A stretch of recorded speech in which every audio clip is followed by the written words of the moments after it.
Hi, folks. Wherever you are and whenever you've tuned in, I hope you're having a great time.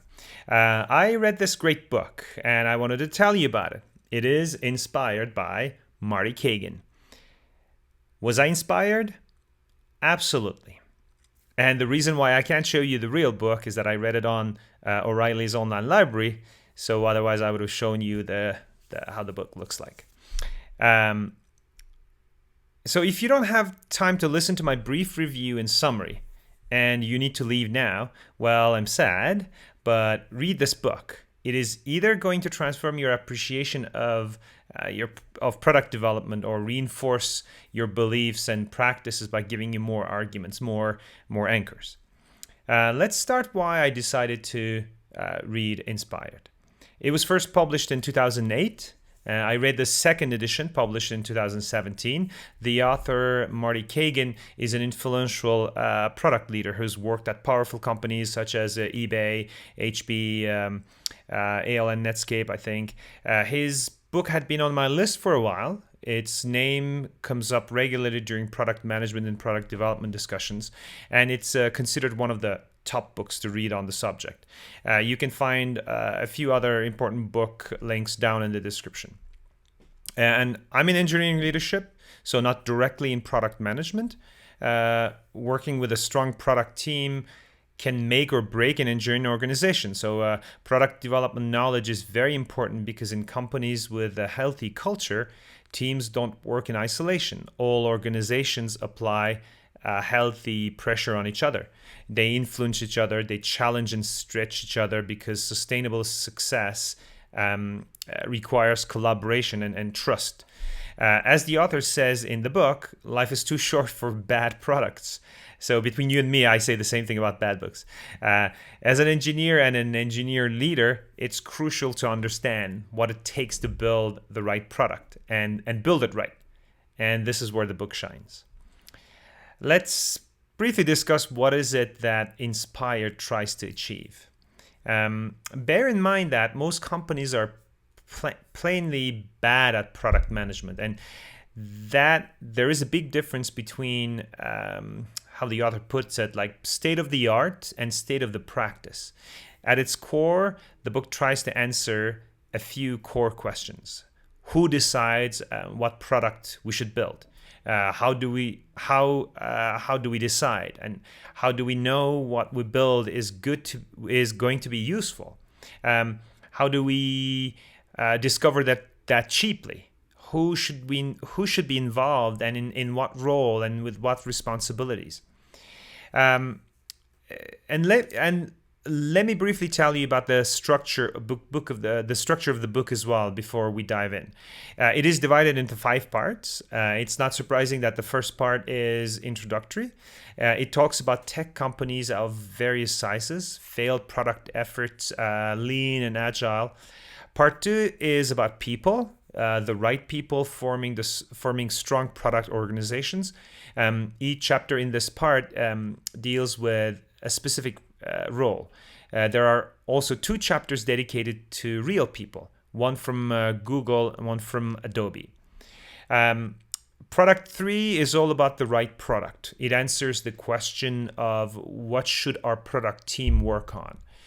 Chapters in this part deal with things like product development principles, product vision, product strategy, roadmaps, or more like what we should use instead of static roadmaps. Part 4 is dedicated to process and to concepts like product discovery techniques, and part 5 is relatively small and it deals with the right culture in a good product organization. So, what are the main principles and key takeaways from the book? The first one is that it's all about product teams. It's about increasing their effectiveness.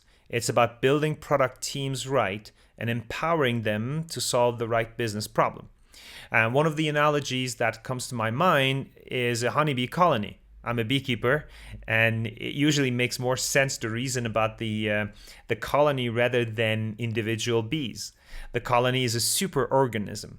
It's similar with an empowered product team. This is our superorganism. In product development, we reason in terms of in terms of product teams.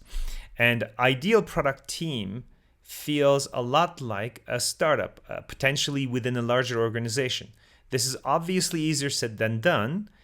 The team needs to be empowered to make business decisions because a product team is because the product team needs to be given clear objectives, and it figures out the best way to meet those objectives. They are accountable for the results.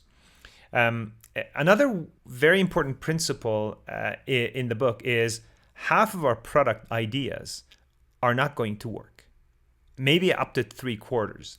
This point is important because we need to find ways to validate our hypotheses cheaply.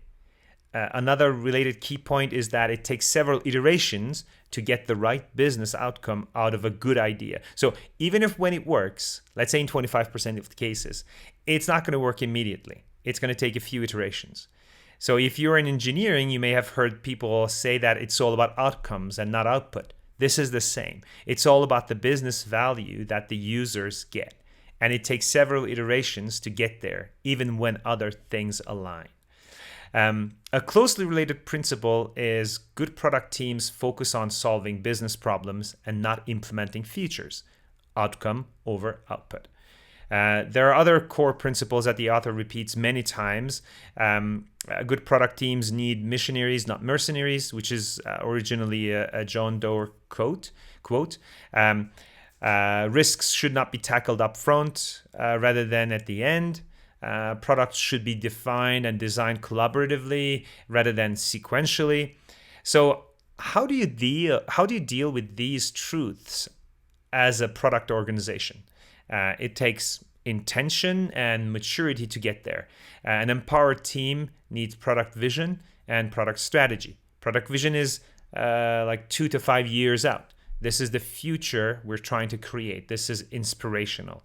The product strategy is more focused, and also business objectives. The product team needs to know what they have to accomplish and how the results will be measured.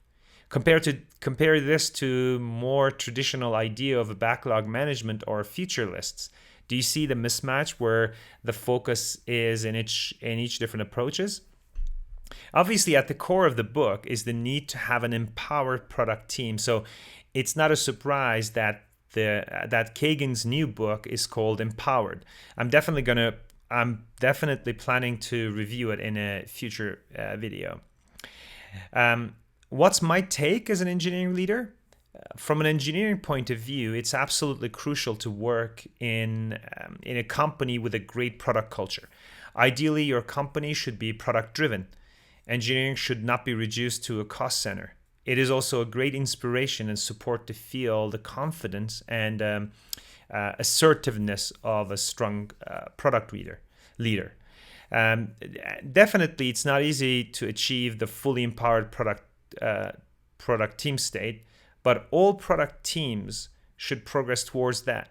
For a product manager, I think this should be the goal. Engineering teams should support their PMs in that. All in all, there's a reason why Inspired is such an influential book.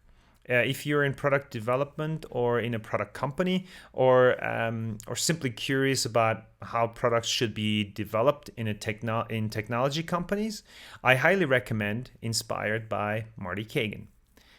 Thanks for tuning in. Hoping to see you in another video.